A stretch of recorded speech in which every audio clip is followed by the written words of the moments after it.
आत्मा और परमात्मा में कोई भेद है? समाज में भी जब लोगों में ज्ञान और चेतना बढ़ी तो कुछ लोगों ने दुरुपयोग भी किया। बैलेंस ही सबसे इम्पोर्टेंट फैक्टर है सृष्टि की। इसको जो मानेगा वो परमात्मा का है, इससे जो जुड़ेगा वो परमात्मा का है।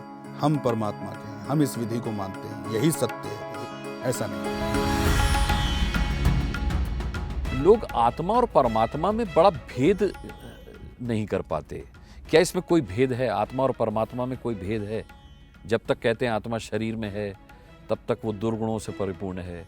जब वो शरीर को छोड़कर चली गई तो वो शुद्ध हो गई और वो परमात्मा में विलीन हो गई। क्या ये सत्य है? क्या आत्मा परमात्मा में विलीन होती है? अब आपने इस सवाल में दो सवाल पूछे हैं। पहले तो आत्मा और परमात्मा में जो भेद या भिन्नता की बात है वो परिस्थितियों के अनुकूल।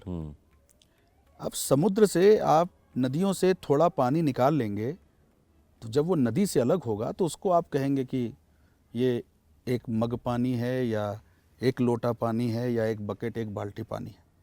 पर वो पानी जब नदी में होता है तो वो नदी, और समुद्र में होता है तो समुद्र ही कहलाता है। तो अगर आत्मा का भाव परमात्मा से जुड़ा है तो परमात्मा स्वरूप है, इसमें कहीं कोई दो राय नहीं। अगर हमारे देश के प्रधानमंत्री हैं लोकतांत्रिक जनतांत्रिक व्यवस्था से, तो हम इस बात को गर्व से कह सकते हैं कि हाँ, हम ही शासक हैं। शासक वर्ड गलत होगा, हम ही इस देश के नेतृत्व हैं, हम प्रधानमंत्री हैं, या प्रधानमंत्री हमारा है, या प्रधानमंत्री पे हमारा अधिकार है। तो वो अलग नहीं है। अलग बनाया जाता है विशेषाधिकार को कायम करने के लिए, विशेषाधिकार को स्थापित करने के लिए। तो समाज में भी जब लोगों में ज्ञान और चेतना बढ़ी तो कुछ लोगों ने दुरुपयोग भी किया। तो विशेषाधिकार को स्थापित करने के लिए एक श्रेणी बनाई कि इसको जो मानेगा वो परमात्मा का है, इससे जो जुड़ेगा वो परमात्मा का है। हम परमात्मा के हैं, हम इस विधि को मानते हैं, यही सत्य है, ऐसा नहीं। जब आप वेद उठा के पढ़ें या और भी बहुत सारे पुराण उपनिषद पढ़ें, आप शाक्त उठा के पढ़ें, तो आप उसमें एक समानता देखेंगे कि ना शक्ति शिव से भिन्न है, न शिव प्रकृति से भिन्न है, न प्रकृति से मनुष्य या कोई और जीव जंतु भिन्न है। सबका महत्व और सबकी आवश्यकता अनिवार्य है। तो फिर फर्क कहाँ रह गया? अगर किसी एक को कमांड दे दिया गया तो उसको मालिक नहीं बनना चाहिए, और दूसरों को विशेषाधिकार स्थापित करने के लिए उसका सपोर्ट इस बात से नहीं करना चाहिए कि ये मालिक है। तो मेरे मानने में आत्मा और परमात्मा में भेद नहीं है, नंबर 1। नंबर 2, आपने कहा कि क्या आत्मा जब मनुष्य के शरीर में होती है, हाँ, तो वो दुर्गुणों से परिपूर्ण होती है। ये बहुत सिंपल है। साइंटिफिक भी है, प्रैक्टिकल भी है, फिलोसॉफिकल भी है, पर बहुत सिंपल है। जैसे मेटलिस्टिक वर्ल्ड में हम अगर सांस भी ले रहे हैं तो हवा में भी कई किस्म के गैस होते हैं, जीवाणु होते हैं, कीटाणु होते हैं, बैक्टीरिया होते हैं, जल में भी होते हैं, ये घास मिट्टियों में भी होंगे। ठीक है। तो जब मेटलिस्टिक वर्ल्ड में, जब लौकिक दुनिया में कोई चीज़ प्रवेश करती है तो उसका संपर्क हर चीज़ से होता है। जब हर चीज़ से संपर्क होता है तो उसका मिश्रण होता है।